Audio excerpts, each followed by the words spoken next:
Republic of the Philippines for more than 75 years. Ito po ang Presidential Broadcast Service. Radyo Magazine 1278. Bubungad sa umaga. Trending issues na pinag-uusapan. Mga programang aabangan. Agahan hanggang hapunan. Siksik sa impormasyon. GIS, your General Information Station. Radyo Magazine 1278 AM. Radyo Pilipinas. Radyo Publiko. Radyo Pilipinas.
Pambungad na bilang natin si Pasing.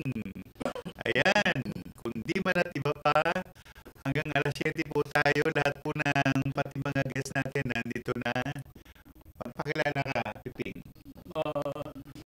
Magandang gabi po sa lahat na nakikinig ng kundi man at iba pa. Ayun. Piping Bilen po, hindi Peping. Inaayos na kanina kinero siya eh. Sabi ko, Maru, hindi Pepeng. Ang mga Pepeng, agimat siya. At nasa ating kaliwa naman, si Mara Puno. Ay magandang gabi po sa inyong lahat. Ako nga po pala si Mara Puno. Ayan. Ang inyo pong tagapaglingkod. Ayan, lingkod siya, sabi niya. At nasa aking kanan naman, si Ver Daya. Magandang hapon po sa inyo lahat sa mga tagapakinig ng kundi marati at iba pa. Ngayon po narito po ulit kayo upang kayo makinig sa programa. Ayan, si Nico Rong. Magandang gabi po sa inyong lahat. Salamat sa inyong pagsubaybay. Binabati ko pala yung kapitana namin sa Barangay Bagong Pag-asa, si Kapitana Chingay Bilahos at saka yung kanyang mga Magandang gabi, Kapitan. Magandang gabi po, Kapitana. Ayan, si Eddie Suarez. Magandang gabi po sa inyo lahat at masayang pakikinig at panonood uwian namin, nanalo na. Ayun, ang una pong awit ay si Eddie Suarez, Nahan Kaya.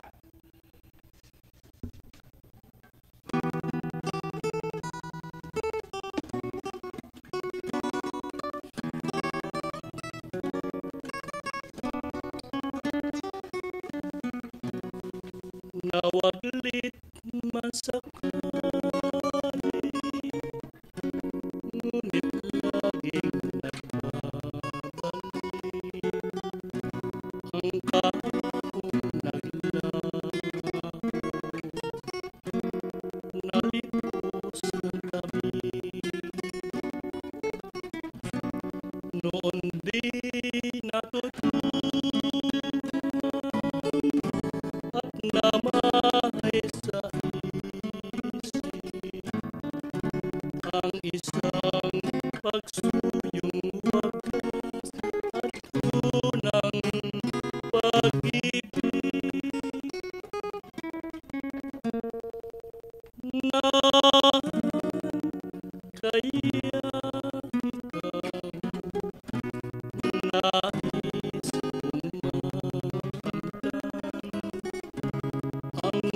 ikaw nais kong makamtan ang iyong pusong huwag mo ring iwawaglit ang araw na nagdaan nang tayo ay musmuspat kapag walang malay. Nahan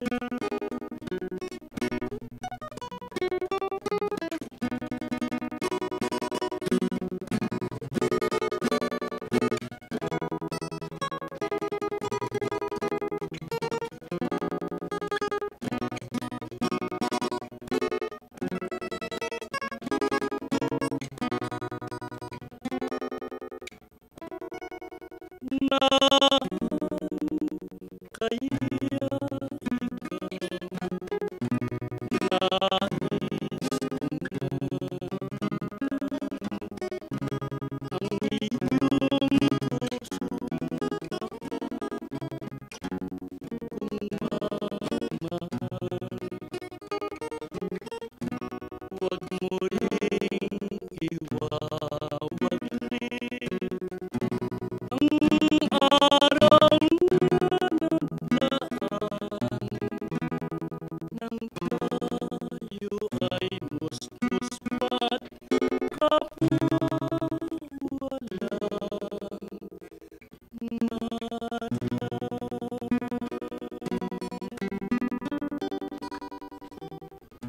Ayun, Nahan Kaya, sabi ni Eddie Suarez.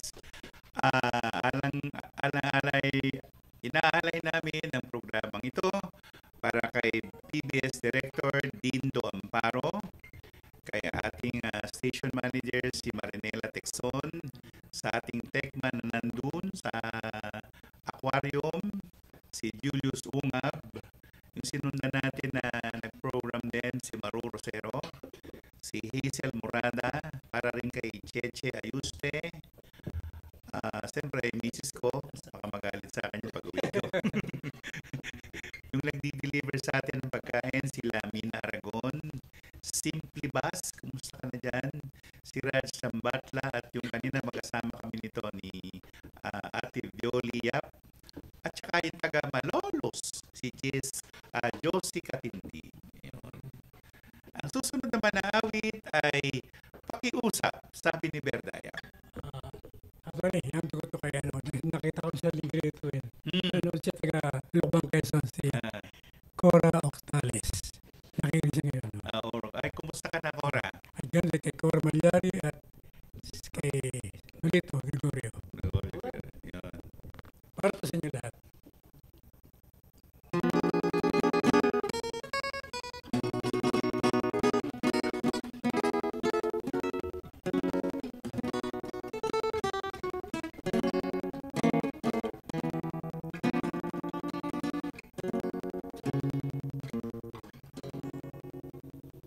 Natutulog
kita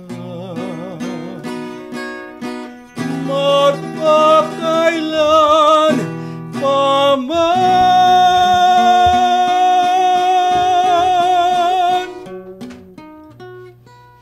Radyo Pilipinas Magazine, 1278. Radyo Pilipinas.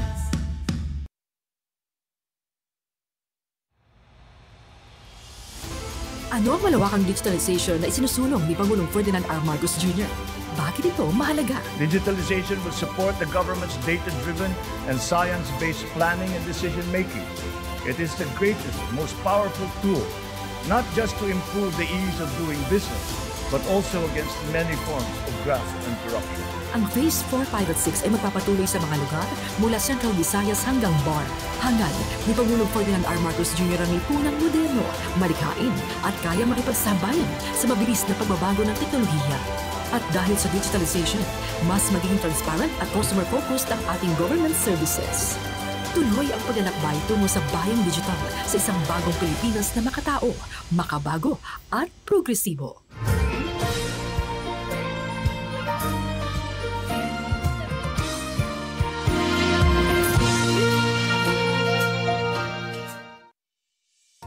Nais ni Pangulong Ferdinand R. Marcos Jr. at ng DICT na pumangatlo ang Pilipinas sa internet connectivity sa Southeast Asia sa taong 2028. Sa kasalukuyan, mayroong 13,462 free Wi-Fi sites sa 1,401 na syudad at bayan sa buong Pilipinas, kabilang ang 3,040 geographically isolated and disadvantaged areas. We are entering an age of exponential adoption of technology. It is the fourth industrial revolution. This will be characterized by the infusion of technology into almost every facet of our lives. Tuloy ang paglalakbay tungo sa bayang digital sa isang bagong Pilipinas na makatao. Kalusugan ang pinakamahalagang yaman at ano pa man ang estado sa lipunan, bawat isa pangangalagaan, walang maiiwan dahil sa bagong Pilipinas, bawat buhay mahalaga. 11 months after his administration bilang kalihim at may mga instructions siyang binigay sa akin. At ito ang pinaka-importanting gawin, ma-implementa yung Universal Healthcare Law or UHC, yung kalusugan ng lahat ng Pilipino. So naisip namin ang very important dito, yung unang pagpatingin sa doktor or primary care. So very important na magawa natin ito para lahat ng Pilipino, pag pumunta sila sa health facility, lalong-lalo na yung primary care, yung unang pagamutan, ay may doktor, may gamit, may laboratorio, at may access. So, yan, dan tayo tumutok at tinawag naming Department of Health Modernization for Health Equity. Yung lahat, mahirap ka man o mayaman, pwede kang pumunta sa pasilidad ng pamahalaan na hindi ka tatanggihan at mabibigyan ka ng sapat na lunas.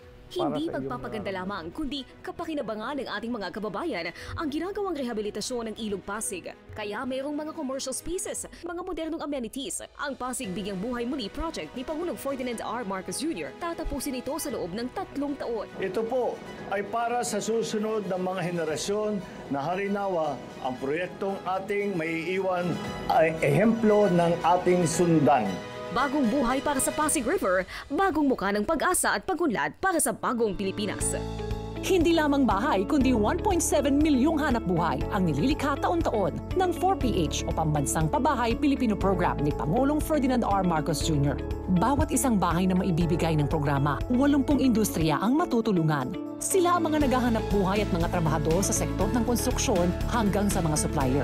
At dahil nangunguna ang Pilipinas sa world risk gaya ng mga bagyo at lindol, hindi tinitipid. Imbes mas pinatatatag ang mga proyektong bahay. With a focused heart and the active collaboration of government, the private sector, and the people themselves, I'm confident that we will provide decent, affordable, and sustainable housing for our countrymen in the coming years. Sa bagong Pilipinas, ang bawat pabahay para sa Pilipino ay tahanan ng pag-asa, tahanan ng kinabukasan. Radyo Magazine 1278. Bubungad sa umaga. Trending issues na pinag-uusapan. Mga programang aabangan. Agahan hanggang hapunan. Siksik sa impormasyon. GIS, your general information station. Radyo Magazine 1278 AM. Radyo Pilipinas. Radyo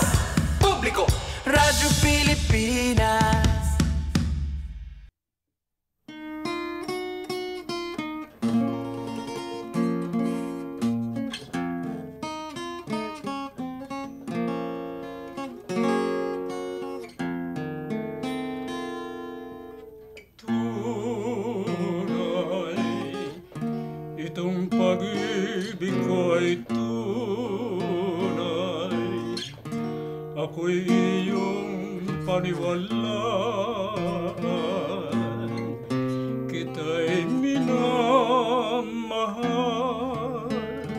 ng tapat kailan pa man. Giliw, ako'y wala ng ibigin, kahit ang araw ko'y magmalit, pagkat ikaw lang ang alin.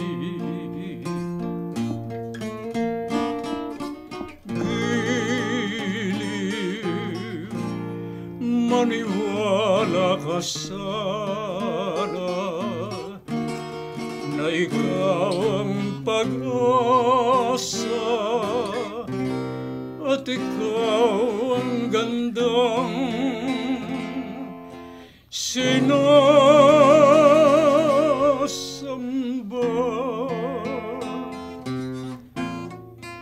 Ang pag-ibig sa puso kong ito ay tunay, pagkat kung hindi totoo, maglalaho yaring buhay.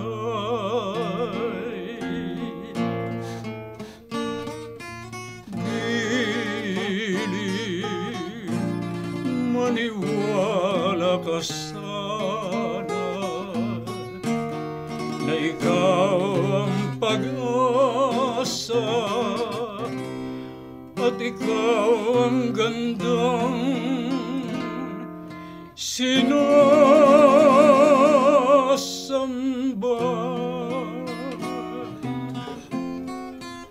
Ang pag-ibig sa puso kong ito ay tunay, pagkat kung hindi totoo, maglalaho yaring buhay.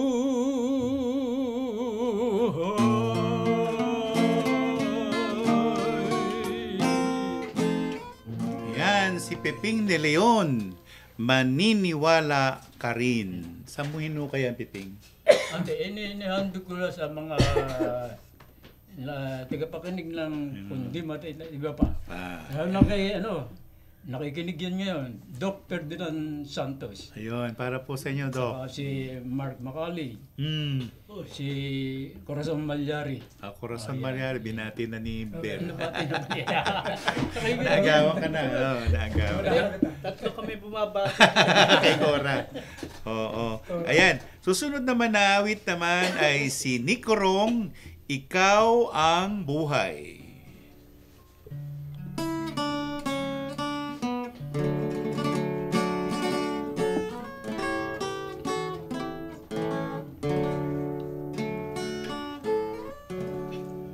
Ikaw ang buhay ko, ikaw ang aking mahal. Pag nawalay sa iyo, ako'y mamamanglaw. At sa bawat sandali, taglay ko ang pagmamahal mo. Ang pangarap ko ay ikaw ang buhay ko. Tulad mo'y bulaklak, ang bango ay humahalimuyak. Dinilig ng hamon at patak ng luhang paglinga. Ang buhay ko ay ikaw, na hindi na habang may hininga, ang mahal ko'y ikaw.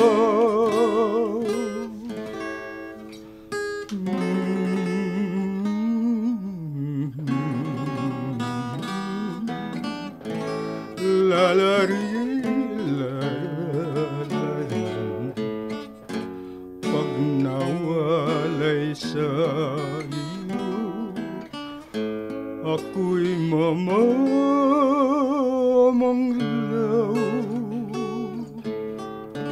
At sa bawat sandali, taglay ko ang pagmamahal mo. Ang pangarap ko ay ikaw, ikaw ang buhay ko. Ikaw ang buhay ng buhay ko. Yan, si Nick Corong. Malapit na siyang umiyak. Umibigay na. Nawawala na siya eh. Malapit. Pumapasok sa dibdib. Tatantsakan kita mamaya. Joke. Uy, matanda sa akin ang dihabak si Nick. Ang susunod na ating aawit, si Mara Puno, Ako'y Iniwan Mo.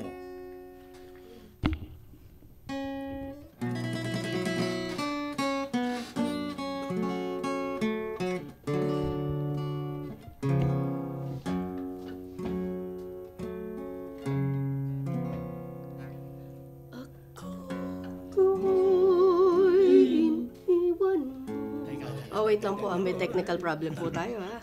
Sige lang po. Hindi lalagay yung king. Hindi. Sige. From the top. Ako'y iniwan mo. From the top uli, si Mara Puno. Hindi nailagay yung key. Sorry. Pero before anything else, babatiin ko lang po ito. Ayan, nakikinig po si Tatay Nato.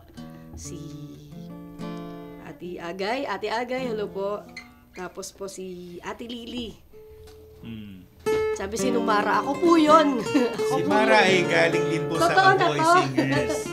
Ayan, si Mara Puno. Malamig.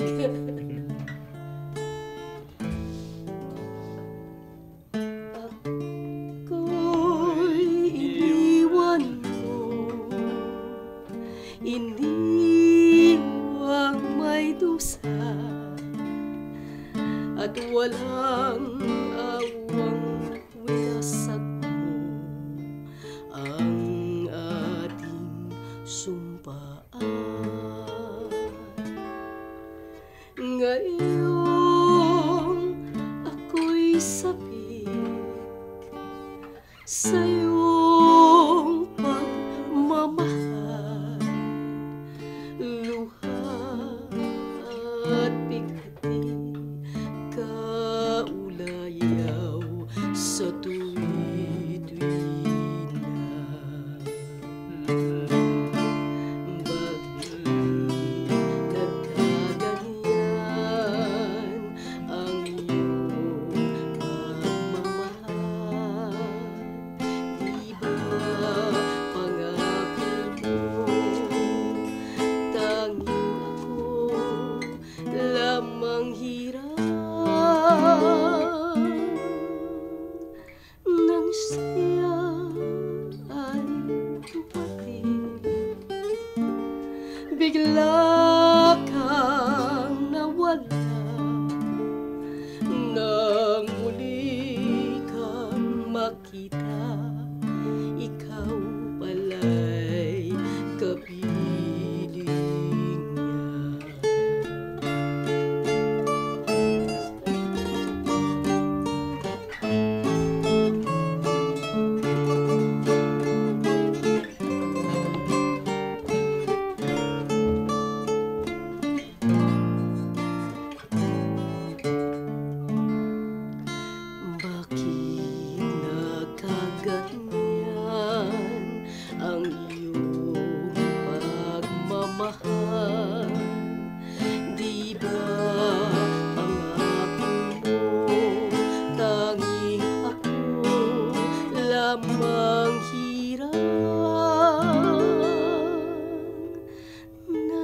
siya ay dumating,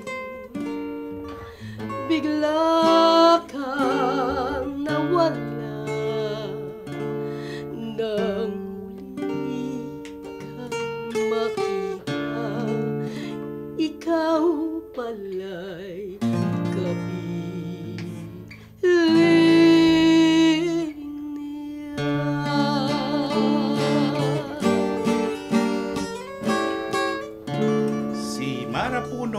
ako'y iniwan mo. Salamat Saan ka po. kaya iniwan? Hindi na niya ako iniwan eh. Si Al nga pala, yung husband ko. Husband niya, okay. Ito namang awiting kung ito ay inihahandog ko sa mga taga Southern Leyte Maasin. Baleleng. Yan. Para sa inyong lahat to.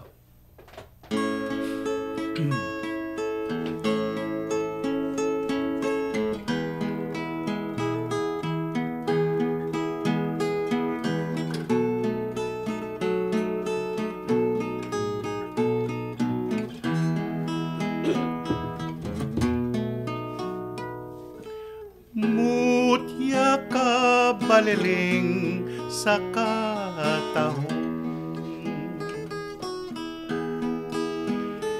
tingras pa sa puting baybayon,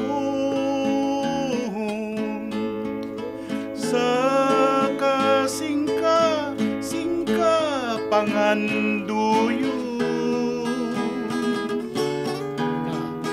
Perlas ka ngangay, jud ang kuno.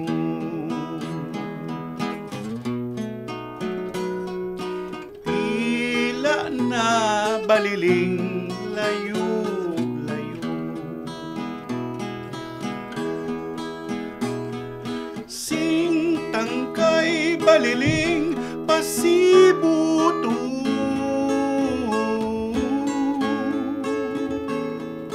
Bangkaw bunal baliling matuyo,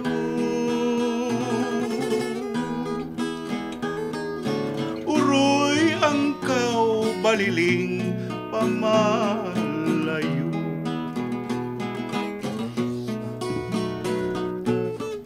Mutya ka baliling sa talagsaong katahong, ikaw tingras pa kaysa puti na baybayon. Kung bisan kinsang kasing-kasing, ikaw panganduyon. Kay pirlas ka nga, angay jud ang kunon.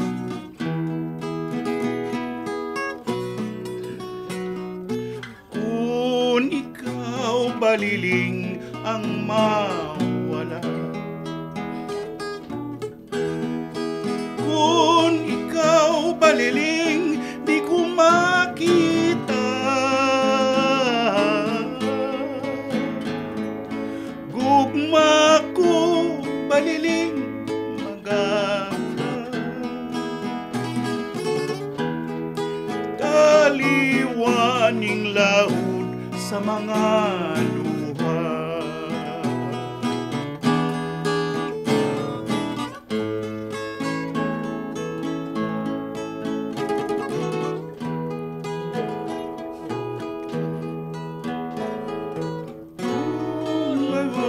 Baliling na matuyo,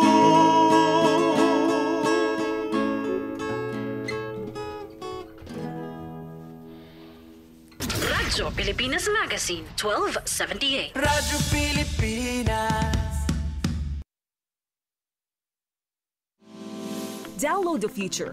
Bayang Digital ang bagong Pilipinas. The internet has now become the global marketplace, not only for goods, services, but also for ideas, even extending to our own personal interactions. Ang Free Public Internet Access Project o FPIAP ni Pangulong Ferdinand R. Marcos Jr. at ng Department of Information and Communications Technology ay may layuning makapaglagay ng 125,000 free Wi-Fi sites sa buong bansa sa 2028. We are entering an age of exponential adoption of technology.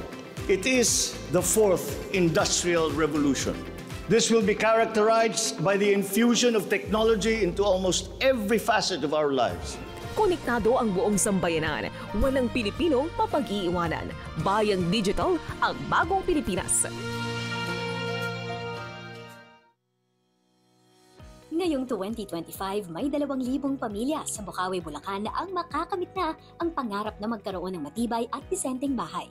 Matatapos na ang ika-4 at ika-5 tower ng Bukawi Manor, isang 5 multi-level condominium na abot kaya ng mga informal settlers. Sabay-sabay natin sinisimulan ang pagpapatayo ng pambansang pabahay para sa Filipino Housing Project ng pamahalaan o 4PH sa 6 na bayan sa lalawigan ng Bulacan.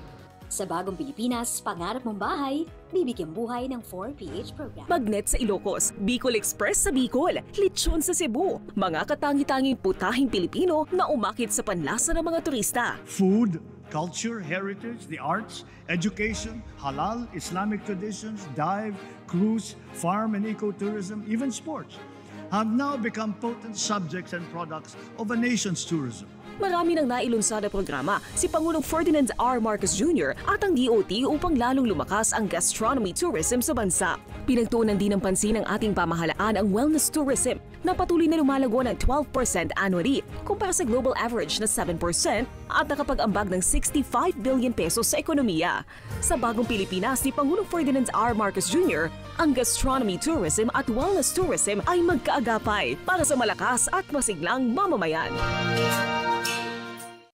We must keep the momentum and aspire to build better, more. Ito ang panawagan ni Pangulong Ferdinand Marcos Jr. na patuloy na tinutugunan ng Philippine Economic Zone Authority o PEZA. Nalampasan ng ahensya noong 2024 ang investment target nito na 200 billion pesos with 214.176 billion pesos in approved investments in 2024. Mas mataas ng 21.89% kesa noong 2023. Patunay ng investor-friendly policy ng bansa sa pangunguna ng Pangulong Marcos. Sa nagbabagong Pilipinas, patuloy ang trabaho.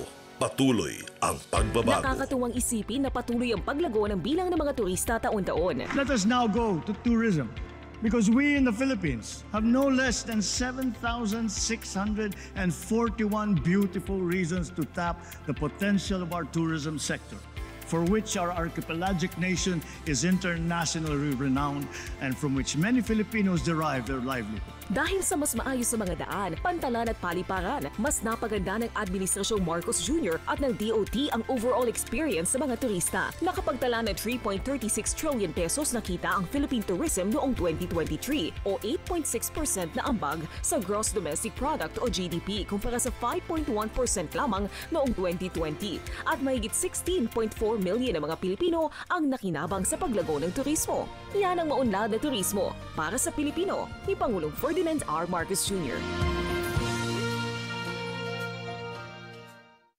Radyo Pilipinas. Radyo Publiko. Radyo Pilipinas. Interesting na usapan. Hindi heavy. Tugtugang chill. Suave. Learning from home na hindi boring. Radyo Pilipinas Magazine. 1278 AM.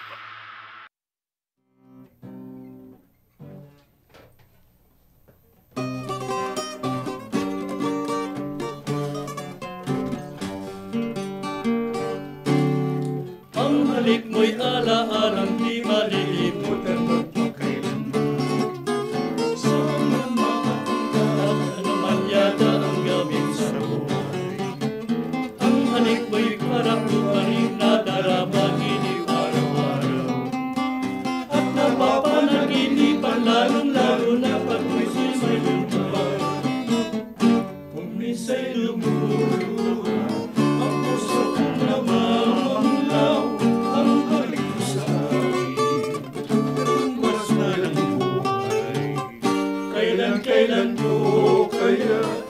malilimot ang halik mo, tanging halik na laging hinahanap ng labi ko.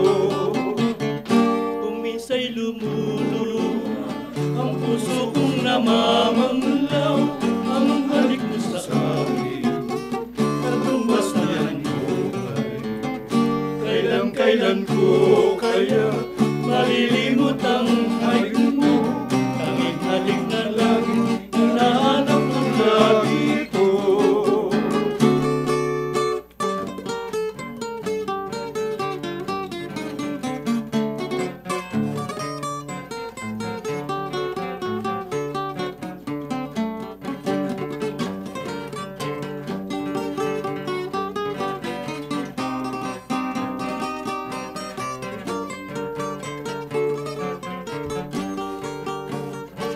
Minsan'y lumuluha ang puso kong namamanglaw, ang halik mo sa akin katumbas na ng buhay. Kailan ko kaya malilimot ang halik mo, tanging halik na laging hinahanap ng labi ko. Ang halik na laging hinahanap ng labi ko.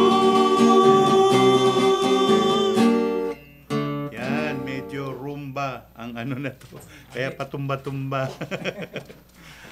Ay nako, Nick. Kung naglilihi ako, papaglihan kita. Sige.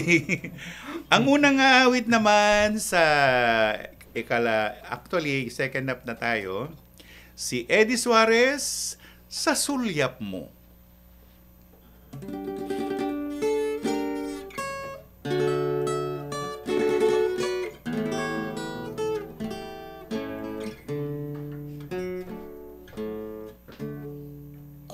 Mga sulyap ko giliw,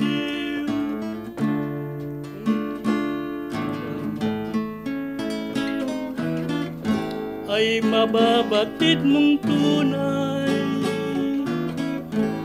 na minamahal kita. Ngunit di pansin man lamang wagas na pagsinta,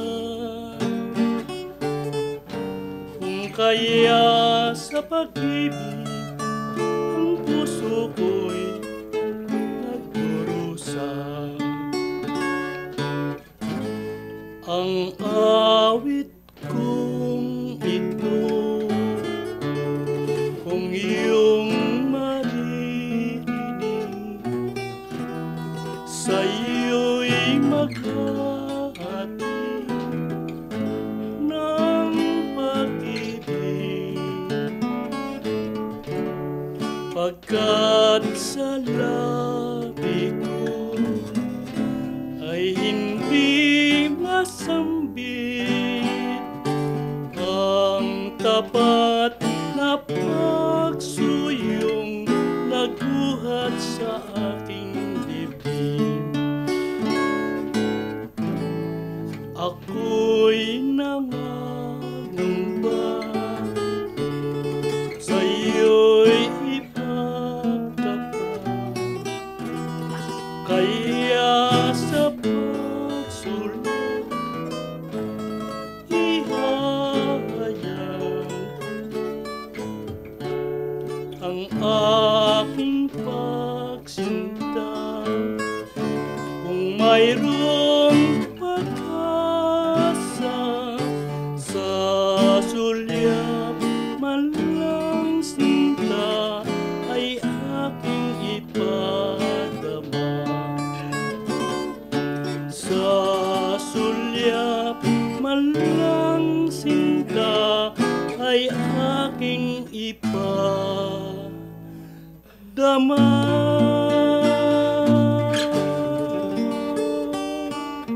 Ayan, si Eddie Suarez, Sa Sulyap Mo. Kuya Eddie, sinong kumanta niyang Sa Sulyap Mo? Jumides Matura. Mga anong taon?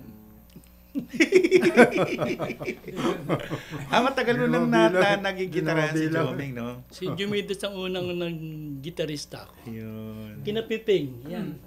nangyari sa Taytay. Ginitirahan ko si Carmen Camacho. Nakita ko ni Jumides. Nung kakanta siya, tinawag ka, pwede bang mahiram yung gitarista ni Carmen Camacho? Biglang iniram. Sabi ng mabuhay, Jumit lang ako. Hindi ko alam kanta nun. Hindi alam mo kanta nun, Tagalog kakakanta. Lumabas ako sa pumunta ako sa entablado. Yun, ginitira ko si Jumides. Mga kinata, mga saluma simbahan, gano'n. Yun ba ang unang pagkakataon na ginitirahan mo si si Joming? Tapos nang magitira ko si Jumides, pero mga 4, 5 kinata ni Jumides. Kaya sabi niya, huwag ka mo nang uuwi, hindi kakausapin kita. Tapos yung kinuha na ako. Siyempre, nagustuhan ka ni Joey. Kanina akong gitarista. Ayun, siya na ang... Hindi ko pa kilala ang mabuhay noon. Pag kumanta naman siya ng Ingles, kagaya ng Rose Tattoo. Kinigitara ko. Ginitirahan mo pa rin. Ang laging pambunga dyan, yung... Kalimutan ko na. And I love you so. Yun, sugi ka nun, yan ang pambunga niya. Ayan po si Eddie Suarez, may tahid na. Tapos ayun, narinig naman ako ni Ben Torres dito kay Ate Pining, dito sa DCRM. Radyo Pilipinas Magazine, 1278. Radyo Pilipinas. If food happens to be the concern, then Clark is in the heartland of an agricultural powerhouse. Ang Clark National Food Hub ay naglalayong gawing abot kamay at dekalidad ng pagkain para sa bawat Pilipino. Nagbubukas din ito ng maraming oportunidad para sa agrikultura, negosyo at trabaho. Hatid ng Administrasyong Marcos Jr. ang bagong Pilipinas kung saan abot kaya ang kalidad ng pagkain. Clark National Food Hub, sentro ng progreso. Sa nagbabagong Pilipinas, patuloy ang trabaho, patuloy ang pagbabago. Sa pangunguna ng Department of Health sa ilalim ng administrasyon ni Pangulong Bongbong Marcos, inilunsad ang Purok Kalusugan, isang makabagong programa na naglalayong pabilisin ang universal healthcare para sa bawat Pilipino. Sa Purok Kalusugan, ang serbisyong medikal ay inilalapit sa bawat purok. Ang mga lider ng komunidad ay katuwang ng DOH sa paghahanap ng mga nangangailangan ng serbisyong medikal. Magtatayo tayo ng dagdag na mga health centers. We are creating new opportunities for the poor. Yan ho ang gusto talaga ni Pangulong Marcos, kung paano talaga makakatulong ang reclamation sa higit na nakakarami. Yan po, makikinabang po ang Republika ng Pilipinas. Layunin ng Philippine Reclamation Authority ang sabay-sabay na pag-unlad sa ating bayan. Kaya sa pakikipagtulungan ng Local Government Unit ng Pasay sa taong 2026, uumpisahan na ang mas pinagandang waterfront Project City sa pamamagitan ng 265-hectare Pasay Harbor City Reclamation. Tatawagin nila itong the Manhattan of Manila Bay. The underlying logic to our infrastructure development is economic efficiency. We are opening up all gateways to mobilize goods and services at less cost and in less time, and ultimately to drive the economy forward. Sa nagbabagong Pilipinas, tuloy ang trabaho, patuloy ang pagbabago. Sa kanyang SONA noong 2023, iniulat ni Pangulong Ferdinand Marcos Jr. ang pagbaba ng presyo ng mga gamot. Ang presyo ng mga mahalaga at pangunahing gamot ay bumaba ng humigit kumulang ng 40%. Mayroon ding iba na bumaba na hanggang 70%. Nais ng Pangulo na magpatuloy ito, kaya't sa kanyang direktiba inilunsad ang Pharma Zones sa pangangasiwa ng Philippine Economic Zone Authority o PEZA. Paliwanag ni PEZA Director General Tereso Panga. Meron na tayong pinakaunang pharma park sa Tarlac. Ang akala kasi ng iba, we're just into medical devices. Pero actually, we're already into drug manufacturing. Sa Pharma Zones, mapapabilis ang proseso ng drug manufacturing. Magiging mas mura at accessible ang mga gamot. Ito ang hangad ng Pangulo para sa mamamayang Pilipino. Sa nagbabago Pilipinas, patuloy ang trabaho, patuloy ang pagbabago. Malaki ang naitutulong ng foreign visits ni Pangulong Ferdinand Marcos Jr. upang makaakit pang lalo ng mas maraming foreign investors sa bansa. Sa pamamagitan ng kanyang mga official visits, napapalawak ng Pangulo ang ugnayan ng bansa sa mga potential investors at napapalakas pang lalo ang imahe ng Pilipinas bilang isang investment hub. Ayon kay PEZA Director General Tereso Panga. Sa PEZA, we cannot do this alone. So obviously, we need to do a lot of networking. We work closely with the foreign embassies abroad, lalong-lalo na yung mga PTICs natin, yung mga foreign service trade. So halos lahat ng biyahe namin sa ibang bansa, nakikipagtulungan kami sa mga government offices abroad. But more than that, we also collaborate with the international institutions. Sa pamamagitan po nito, nakaka-attract po tayo ng mga more investors na probably yung iba, they're not aware of the strategic importance of the Philippines, but marami yung tayo nakukuha. They will make the Philippines as their hub and gateway to the Asia-Pacific region. Sa nagbabagong Pilipinas, patuloy ang trabaho, patuloy ang pagbabago. Radyo Pilipinas. Radyo Publiko. Radyo Pilipinas. Interesting na usapan. Hindi heavy. Tugtugang chill. Suave. Learning from home na hindi boring. Radyo Pilipinas Magazine. 1278 AM. Saan nagsimula yung karera mo bilang singer, Ver? Ver? Oh, ikaw. Kausap kita eh. Saan nagsimula yung karera mo bilang singer? Oo. Marami na pagdaanan eh. Kasi gaya ng? Nung bata pa kami, naglumalabas naman sa stage ng araw kay Latundenya ng araw. Stage yun. Pati sa yung nanay mo singer din? Oo. Nandun ko nagmana sa nanay ko. Tapos paano kayo naging, anong tawag sa inyo? Dayap Duet. Kasi nag-duet kami ng utol kay si Ray. Ray Dayap. Tapos sumali kami sa tawag ng tangalan. Duet kami. Pero lahat kumakanta, no? Di ba naalala ko si Lina. Si Lina kumakanta. Budino? Si Lina. Kapatid mo yun, di ba? Oo. Maraming singer kumakanta sa bahay. Apat kayo na sumasali. Sa amateur. Tapos, habang tumatagal yung karera nyo sa pag-awit, hindi mo naman nasubukan na, mapunta sa commercial, ganun, walang kumuha. Wala naman, wala. Puro kanta lang. Tapos napunta pa kayo sa stage show. Sa mga Sarsuela, lumalabas kami ng sa Tundenya, siguro sa mga talaga.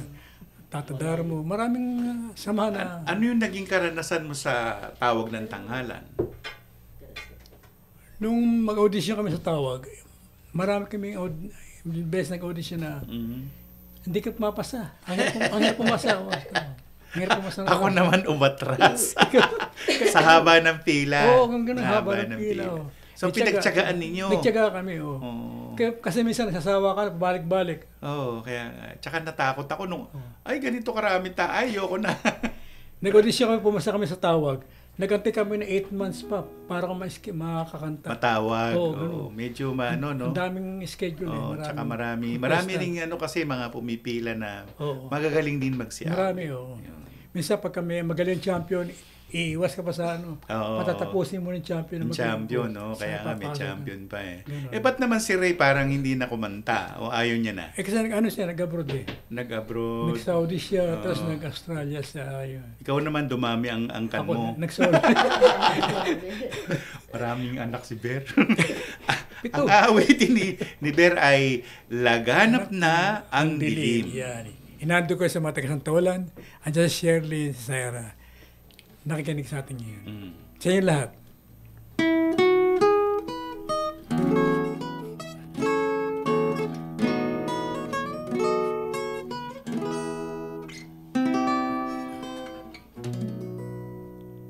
Laganap na giliw ang dilim sa silangan, ang tanging pananglaw ko'y liwanag na ng buwan.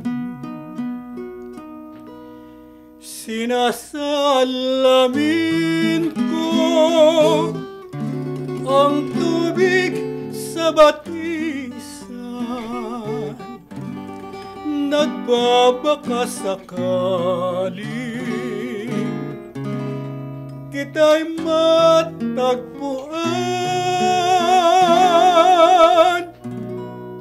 ngunit giliw ano't natiis mo, lumubha pa ang sugat ng puso, masdan mo't pati kaluluwa'y naghihingalo. Dalangin pa rin na naglahong tang pagsuyo, giliw kung sakali wala nang pag-asa, magbalik pa ang dati kong ligaya, asahan giliw di rin magbabawa ang tunay na pagsuyok ko, wagas na pagsinta nung sakali wala nang pag-asa, magbalik ka ang dati kong ligaya, asan giliw di rin magbabawa ang banal na pagsuyo ko at wagas na pagsinta.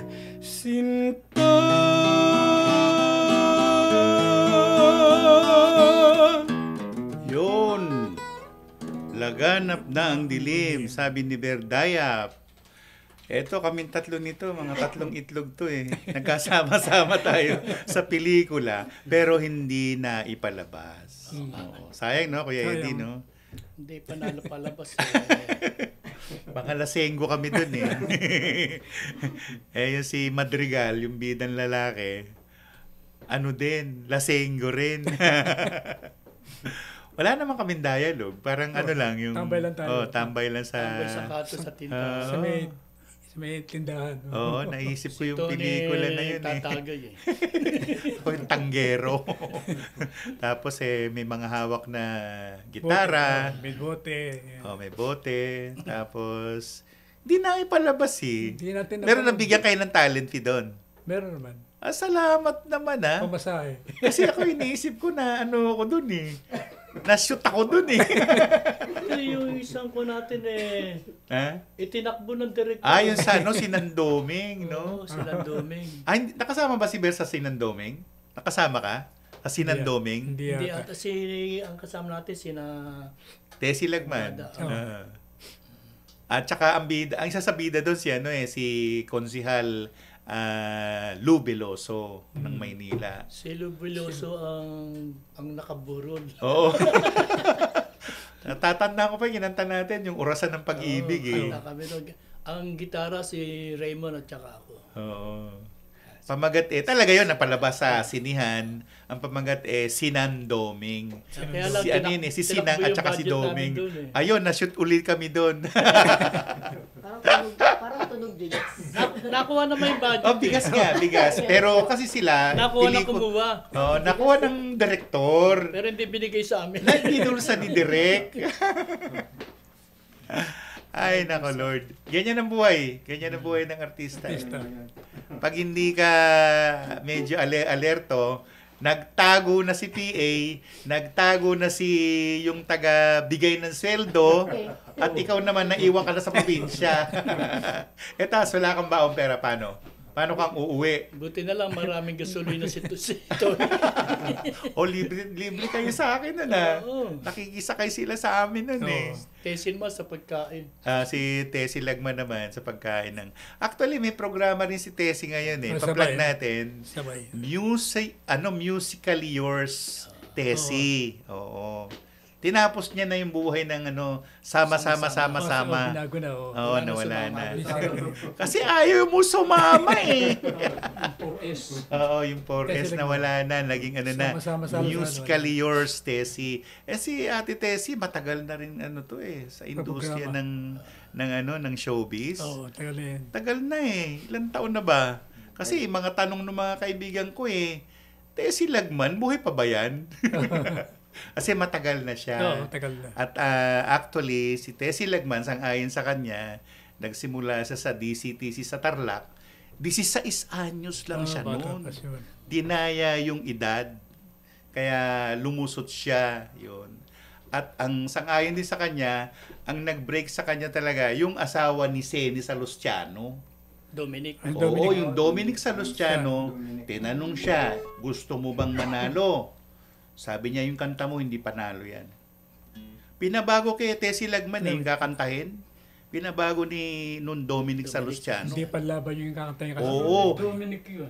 Dominic Salustiano. Yung asawa ni Seni. Tawag tahanan. Asawa ni Seni na sa tawag ng tanghalan. Tawag tahalan. Siya musical director.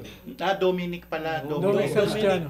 Dominic Salustiano. Oo nga, Dominic Salustiano. Kilala ni Peping. Ayun, malapit na po tayo sa ikalawang oras ng Kundiman at iba pa. Radyo Pilipinas Magazine.